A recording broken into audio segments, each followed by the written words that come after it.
Assam Chief Minister Himanta Biswa Sarma bra Uriam Ghat te bhal pra eviction drive kuribole pare upor Nagaland Chief Minister Niphiu Rio ge khushi janais.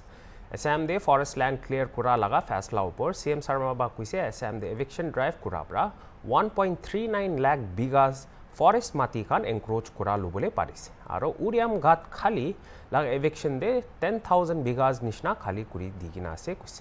Sarma bra Nagaland Police or Central Reserve Police Force khan Nagaland Assam border la sensitive disturbed area belt te law or order maintain kura nimide etu eviction drive bhal aru juldi kurubole parise koigina Sharma bra khushi janaise. Uriam Ghator safal evictionor pisot now it has become 1,39,000 bigha. অর্থাৎ 10,000 বিঘা মাটি আমি আকৌ Uriam Ghatot mukto koribo parilu. I'd like to thank Chief Minister of Nagaland, Sri Niphiu Rio also for helping us, cooperating with us in the eviction drive.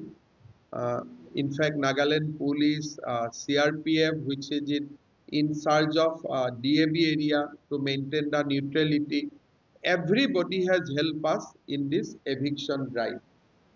মিয়ালেণ্ড তো হ'ব পাৰে মিয়ালেণ্ডৰ হোৱাটো কোনো আপত্তি নাই কিন্তু মিয়ালেণ্ড আমি বাংলাদেশত পাতি দিম এণ্ড আমি হেল্পো কৰি দিম আৰু যদি বাংলাদেশত কষ্ট হয় আফগানিস্তানত বনাই দিম